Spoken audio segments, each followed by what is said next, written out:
दुःखाचा डोंगर. हा दुःखाचा डोंगर आयुष्यामध्ये अनेक वेळा येत असतो. या डोंगराची पण एक वेगळीच खासियत असते. जसा आपण डोंगर चढतो आणि उतरतो तसाच हा देखील दुःखाचा डोंगर चढावाही लागतो आणि नंतर त्याच्यातून उतराई सुद्धा होत असते. जे काही आपले कर्म असतील किंवा प्रारब्धाचे भोग असतील ते या दुःखाच्या डोंगरातून आपल्याला चढून भोगावेच लागतात. जसं दुःखाचा डोंगर सरतो तसं आपण सुखाच्या डोंगराकडे चढायला सुरुवात करतो आणि मग आपण सुखाच्या डोंगरावर पोहोचतो. त्यावेळेस आपण अत्यंत आनंदामध्ये असतो, जेव्हा आपण सुखाच्या डोंगराच्या एकदम वरच्या कडेला उभे असतो. पण सुखाचा डोंगर उतरावा लागला की परत दुःखाचा डोंगर चालू होतो. म्हणजे अशाच प्रकारे आयुष्यामध्ये सुखाचा आणि दुःखाचा हे दोन्हीही डोंगर आपल्याला पार पाडावे लागतात.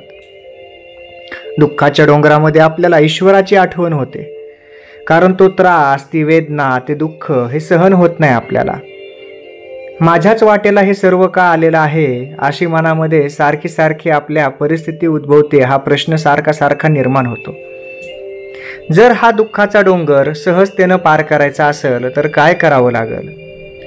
तर त्या ईश्वराच्या चरणी आपण हे सर्व दुःख ठेवून द्यावं.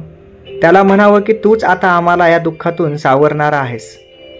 आणि आयुष्य जगत असताना चांगले कर्म करून पुण्याचा साठा वाढवून आपण हे दुःखाचे जे प्रारब्ध आहेत ते भोग आपण हलके करू शकतो.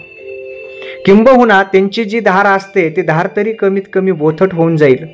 त्यापासून आपल्याला त्रास होणार नाही, कारण ईश्वर त्याच्या भक्तावर आलेल्या सर्व संकट हे दूर करण्यासाठी नेहमीच तत्पर असतो. अशा प्रकारे जर आपल्याला हा दुःखाचा डोंगर पार करायचा असेल तर या एका गोष्टीशिवाय, नामस्मरणाशिवाय दुसरा कोणता मार्ग आपल्याकडे नसतो. चांगलं कर्म करणं हे देखील आपल्या हातात आहे. हा देखील एक चांगला मार्ग आहे. आणि सुखाच्या डोंगरावर असताना, सुखामध्ये असताना त्या ईश्वराला न विसरणं हे देखील तेवढंच महत्त्वाचं.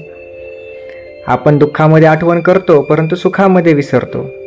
म्हणून ह्या दोन्ही गोष्टीचा आपल्याला व्यवस्थित मेळ घालता आला पाहिजे. दोन्ही गोष्टीमध्ये व्यवस्थित आपल्याला सांभाळता आला पाहिजे तोल.